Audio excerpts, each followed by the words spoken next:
Rossiya Alisher Qodirovga javob qaytardim. Xabaringiz bor, 3-yanvar kuni deputat Alisher Qodirov o'zbekistonlik migrantlarni Rossiyada qolmaslikka, uyga qaytishga chaqirgandi.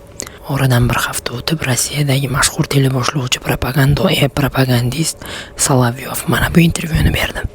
Bizning Osiyoyimiz, Markaziy Osiyo deb ataladigan joydagi muammolar bizga kelajakda katta muammo bo'lishi mumkin. Xalqaro huquq qoidalariga e'tibor bermasligimiz kerak. Agar biz milliy xavfsizligimiz yo'lida Ukrainada harbiy maxsus operatsiya boshlagan ekanmiz, nega aynan xuddi mana shu sabab bilan boshqa joylarda boshlamaymiz? Avvalambor bilishimiz kerak bo'lgan narsa, Rossiyaning iqtisodiyoti tashqi migratsiyaga juda ham bog'liq. Agar Markaziy Osiyo mamlakatlari Rossiyani birato'la tark etsa, bu Rossiya iqtisodiyotiga juda ham qattiq zarar olib keladi. Keling, endi agar bu farazya rostdan ham amalga oshsa nima bo'lishi haqida gaplashib o'tamiz. Eng avvalo, Birlashgan Millatlar Tashkiloti va xalqaro tashkilotlar bugungi kunga kelib hech qaysi ishni amalga oshirmayotganligini eslatib o'taman.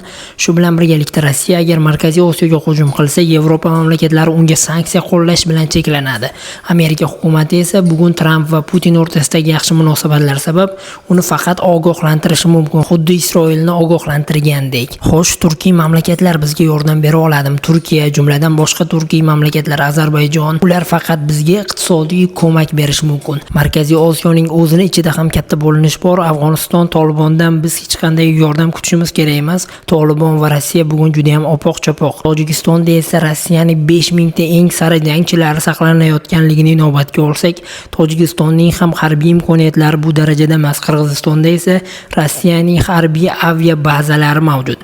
Shunday ekan, Markaziy Osiyoning ikkita eng katta yirik kuchi bor, bu Qozog'iston va O'zbekiston. Qozog'istonning iqtisodiy imkoniyatlari va O'zbekistonning harbiy salohiyati, shuning bilan birgalikda insonlarning ko'pligidan kelib chiqsak, biz mana shu ikki davlat bir-birimizga suyanib o'z himoyamizni tashkillashtira olamiz deb o'ylayman.